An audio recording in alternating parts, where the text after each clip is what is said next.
Stop me if you've heard this one before. A political candidate is dogged by fraud charges, allegations of adultery, allegations of abusing his office for personal gain. He's impeached and he's willing to go to court over baseless conspiracy theories that the election was stolen. That candidate then sails through the Republican primary, and his party, including the candidate who lost to him, swallows his dignity, his pride, any qualms they had about having this particular candidate in office, and pledges their support. We're actually talking today about Ken Paxton, who as of last night is the Republican Party's standard bearer in one of the highest profile races in the 2026 midterms, the Texas Senate race. Of course, we could have just as easily been talking about Donald Trump and this Republican Party, because the biggest story in politics today, the race in Texas, is also the story of Donald Trump and the Republican Party over the last 10 years. Here's how the loser last night, John Cornyn, described Ken Paxton back in April. He is a con man and a fraud, and I think the people of Texas know that. Con man and a fraud is who John Cornyn is supporting in the general election in November.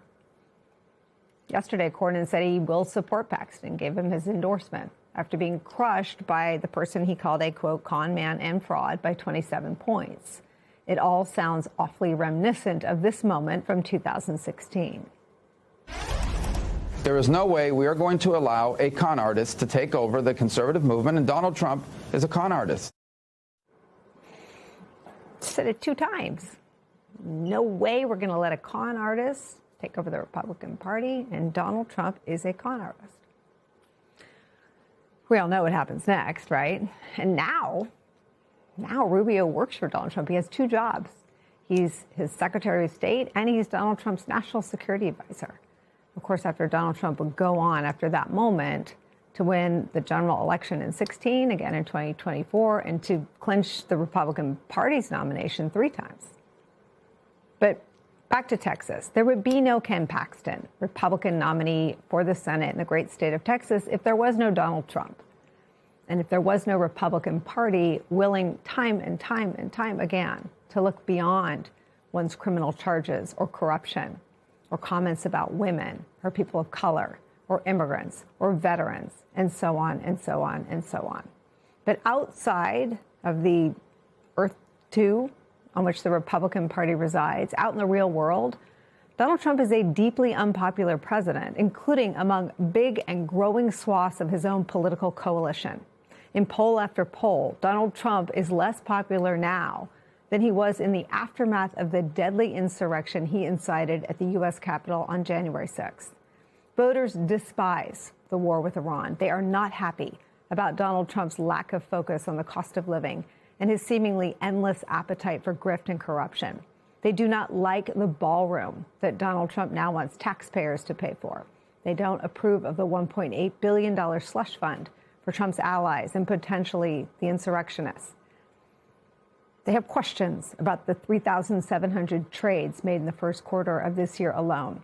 That corruption is something our next guest, Senator Chris Murphy, has been warning about and talking about and highlighting since the first day of Donald Trump's second term as president. For almost a year and a half now, Senator Chris Murphy has been at the vanguard of the pro-democracy movement in America, highlighting the autocratic and corrupt impulses of the Trump administration, while urging Americans of all stripes and all political persuasions to fight back against it. Here's what he said about the allegations of insider trading involving those in and around the Trump administration. There are a bunch of millionaires and billionaires in this country who are making money off of their inside information, their access to what President Trump is going to do or what he is going to say. You, as a regular person, don't have access to that information, so you don't get to make those trades. You don't get to profit off of your connection to the Trump administration. But that's why we're not joking around when we tell you that this White House is a full-time corruption machine, because every week, nearly every day, something like this happens. That is where we begin today with Democratic Senator Chris Murphy of Connecticut. He's out with a brand new book called Crisis of the Common Good, which we'll talk about in a minute. Senator Murphy, thank you for being here.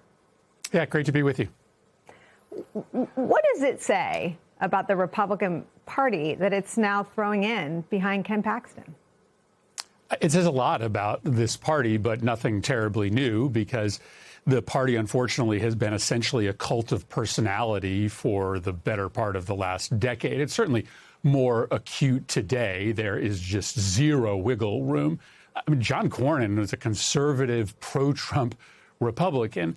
Yes, on one or two issues over the last 10 years, he may have believed differently than the president, but the message is simply, if you don't line up with me 100% of the time, 24/7, you have no room in this party.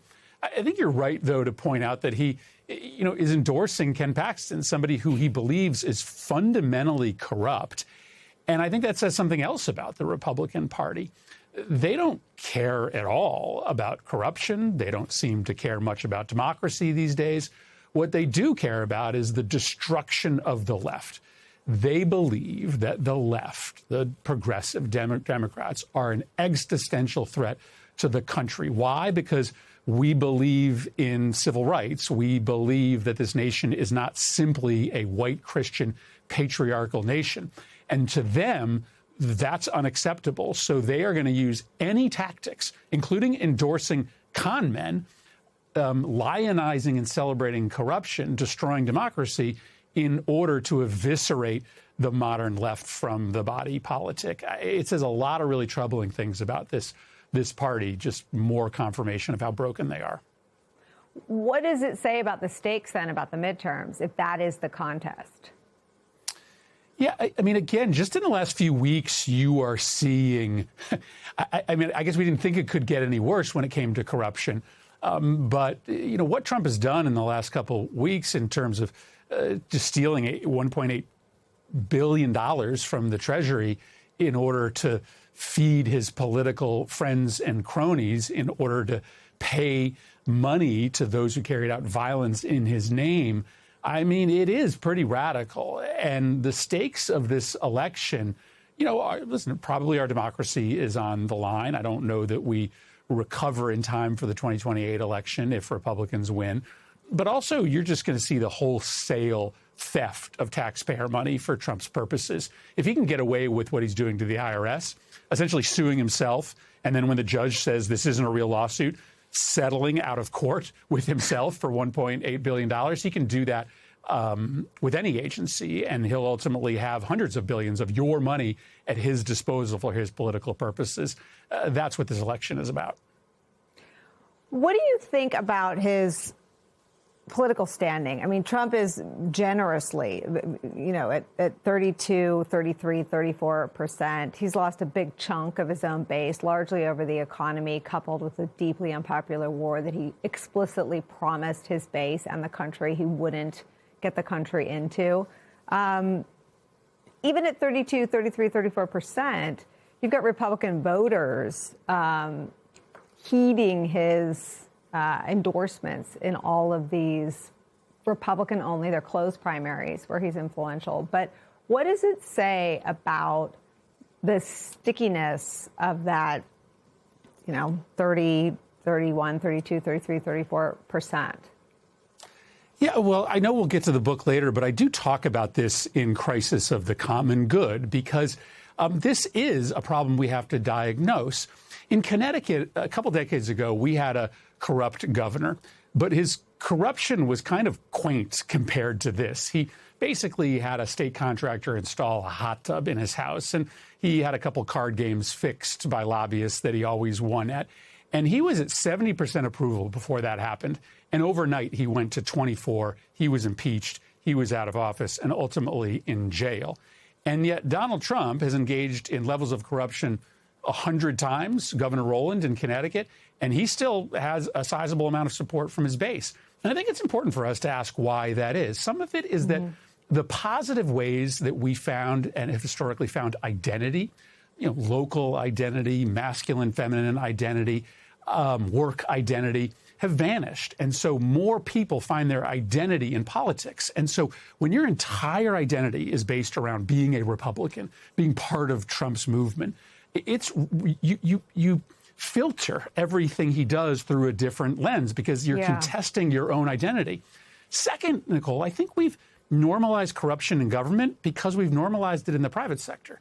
If the winners in the private sector get to make trillions of dollars and just take everything that they can and leave the scraps for us, well, then maybe the winners in our politics get to just take everything they can grab and leave the scraps for us. Trump uses his power to make himself 3 times richer than he was before his presidency, and a CEO of a big tech company uses the power he has to make himself a billionaire or a trillionaire.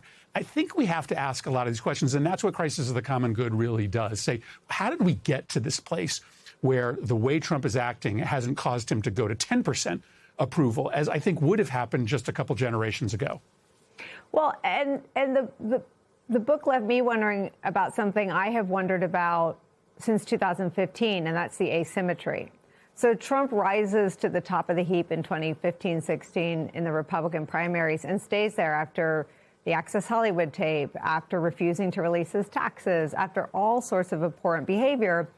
Democrats still exist in a party where the laws of gravity apply and candidates rise and fall based on news cycles, based on ethical questions, based on norms of democracy. How do you solve for the political asymmetry? Yeah, I think that's a really important question. I do think that one of the central features of what's broken in our country today is the fact that all of our politics are corrupt. Trump is specifically corrupt. But it is important to understand that money matters on both sides of the aisle. And in the end, the book is about how do you make Americans feel more spiritually powerful? I don't mean religiously powerful. I mean that they have meaning and purpose in their lives. And they think that all of our politics is bought and sold. That is true, but it is much more true on the Republican side. The Republican side has become pretty fully captured by a handful of billionaires and corporations.